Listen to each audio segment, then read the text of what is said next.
Rodney, how would you describe what you inherited on this defensive line? How would I describe what I inherited? Obviously, they're a group that's they're eager. Um, Obviously, they're taking coaching. I think the guys are buying into it.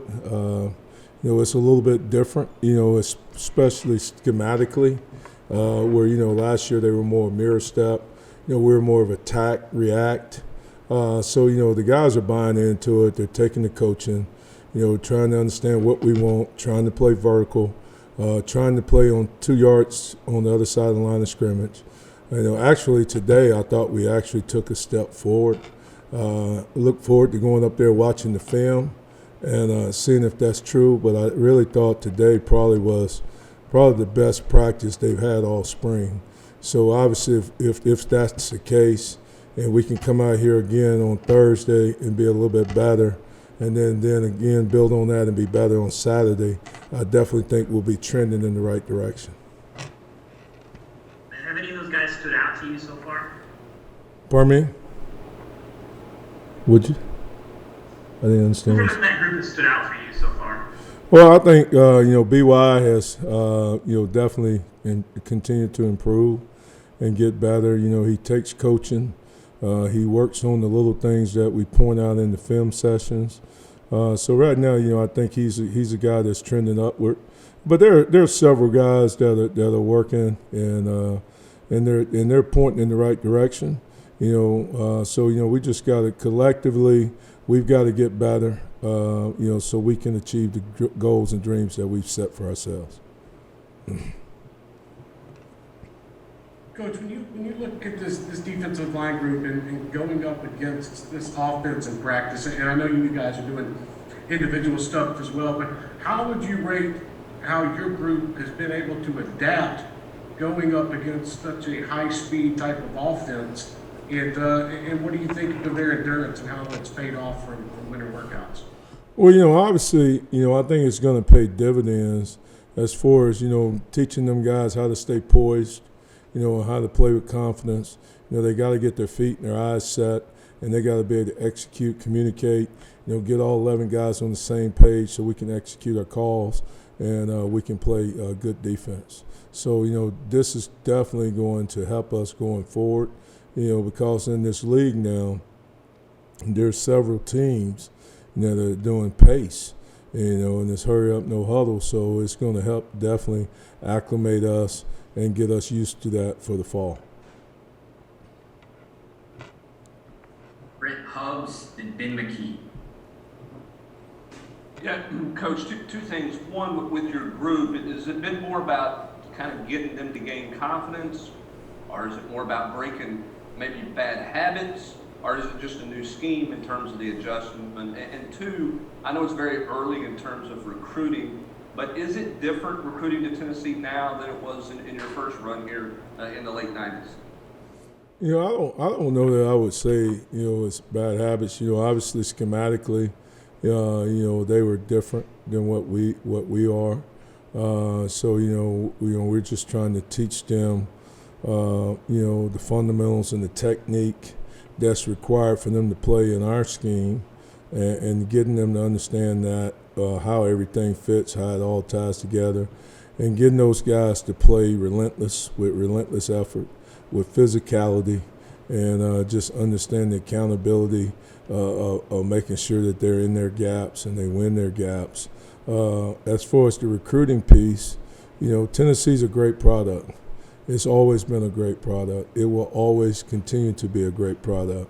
So, we've just got to get out here and we got to roll our sleeves up and we got to work. I think Coach Hype's got a great staff that's got a lot of chemistry. Everybody's working hard to recruit at a championship level, to get UT back to the elite status, and that's the goal. And that's what we're not going to lose sight of that goal. And we're going to work. And I do feel that, with determination and being diligent and staying on task, I think we'll be successful because this is such a great program with a great history, great tradition. This just hit a little rough spot. But there's some pieces here, and we've got to find some elite pieces to put with it to help us get back to the level that we want to play at. Coach, you've got a couple of defensive linemen who have played on the 3 coaching staffs and even more defensive line coaches specifically. With those veterans, do you find that it's easier for them to adjust to you because they've seen kind of several D-line coaches, or is it harder because they have seen so much and they haven't really been able to, focus in on one way of doing things over the course of their career? Well, I think you're going to have to talk to them. It's like I told them when we first met, this is not a democracy. This is a benevolent dictatorship. That means it's loving, but it is only one way, and that's the only way it is. They do not vote. I have the only vote. I am the chief. They're all Indians, and so that's how we're going to do things. So it has not been as much pushback as you would think. I think they're obviously, they're kids. I was that age one time, and you were too. They're always going to try to test it and see where the line is and how far they can take it. But as long as you stay consistent in your message and what you're preaching and what you're teaching, but I do think that, they are buying into the teaching, and they do see a body of work that, I've been able to produce, throughout my career. And I think it does add some credibility to it. And then obviously, like I try to tell them, we just don't drill just to drill. Every drill we do, I want them to be able to see that at some point in a scrimmage down.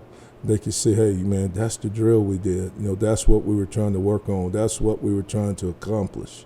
And I think that continues to add credibility to what you're doing. Eric Kane and Patrick Brown. Hey, Rodney, kind of on that note there with the upperclassmen, have you seen guys step up who are being leaders this spring already? And if so, who are those players? Oh, yeah, we've got some guys that are trying, and they're buying in. I think, Matt Butler, he wants to be a leader. He tries to. He's a coach pleaser. He tries to do things the right way. And there, I definitely think he's a guy. Blakely is another guy that's an older guy that I think, that, he wants to go out and change the narrative of what his career has been like here. I think he holds on to every word that you say and try to do it right, So, both of those kids, as far as being older, I think they have, probably set the tone there. And then, I say the young guy would probably be BY, and, you just see him hang on to every little thing that you say. And, he takes it from the film room, to the field and tries to correct it. And, and they all working hard, and it's a process. And that's the thing that, like I told them, they got to embrace the process, not just tolerate the drills, go out there and try to get better, try to become a master of their craft, and that's the challenge, just, every day we hit that field, let's try to be a little bit better. Hey, Rodney, with so many guys back that have played a lot and maybe some young guys that have some ability as well, how much are you pushing competition for starting spots and rotation spots right now, or at this early stage is it more about teaching and coaching and trying to get guys to improve and trying to get the group overall to improve? Well, like we say, we're in a performance-based, profession, so, every day is based off your performance. I took them back to, when in 2013, when I went back to Auburn, and when you look at that season when we took a 3-9 team and went 12-2, and played for the national championship. I think if you'll look back, I had 10 different starting lineups, that year as far as the defensive line goes. And what that did, it created healthy competition, and it made guys work hard and practice, and just understanding that, hey, man, if I go out and I do it and I show that I can play at a championship level, then I'm going to be rewarded. And that's the way we're going to try to do things here. We're going to reward the guys that are doing it the right way, on and off the field, that are executing at a high level, and that's showing that they're trustworthy and that they're going to be where they're supposed to be, and that they're going to execute the calls. Last question, Matt Ray. Hey, Rodney, hope you're doing well. You touched on, this probably being the best day for your group so far. What was different today? What were you able to see from them that were closer to the expectations that you have? I'll be honest with you. I thought the guys came out today with great focus, and I'll be honest with you, I was worried. I really was, because we had a few guys down, nicked up, and I really didn't know what to expect. I was ready to go out there and have to be full metal, but the guys showed up. They came to work. I mean, they executed. From period 1 all the way through period 25, and I just saw them take a step. And I thought, after practice, when we called them up, we talked about it. I told them that doesn't it feel good, when you're doing it the right way, and when you make those strides, and then you start to feel a little bit of confidence, and you start to execute, the calls that Coach Banks is making, and you see when we do execute it, now how we're having some success, with what we're calling, so just getting them to buy in, and just, when they have that success, I think it's going to carry over. And like I told them, I'm looking forward to grading the film tonight. We meet with them in the morning at 7. So I hope the film looks similar to some things that I saw, but we will find out here shortly. Thank you, Coach, for your time. Thank y'all. Have a good evening.